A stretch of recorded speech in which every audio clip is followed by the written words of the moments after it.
Hello বন্ধুরা, আজকে তৈরি হচ্ছে মূলো দিয়ে শুটকি মাছ দিয়ে শুটকি দিয়ে। এখানে নিয়েছি গোটা রসুন, কুচনো পেঁয়াজ, শুকনো লঙ্কা। কড়াই বসিয়ে দিয়েছি, দিয়ে দেব তেল।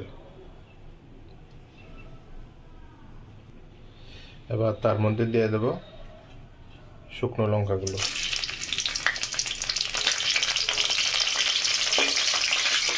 হালকা একটু লাল লাল করব।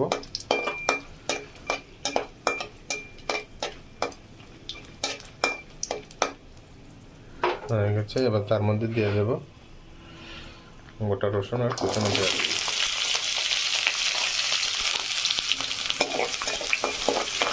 এটাকে ভালো করে একটু সময় ভাজবো।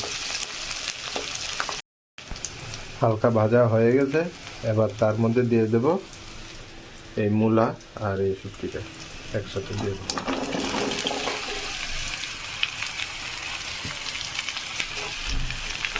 এবার তার মধ্যে দিয়ে দেব লবণ,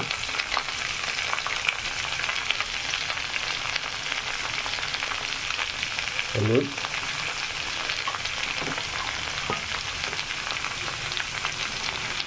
শুকনো লঙ্কার গুঁড়ো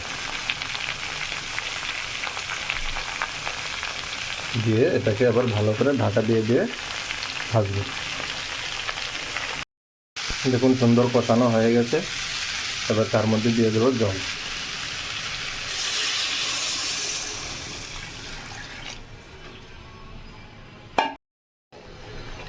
এবার এটাকে ভালো করে নাড়িয়ে ঢেকে দেব।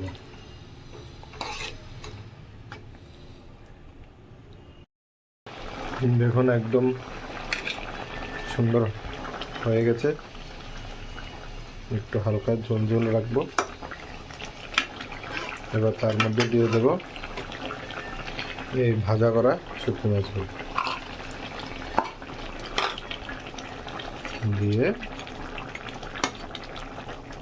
একটু নাড়িয়ে তারপর নামিয়ে নেব। চলো বন্ধুরা, দেখা হচ্ছে আবার পরের ভিডিওতে। টাটা সবাইকে।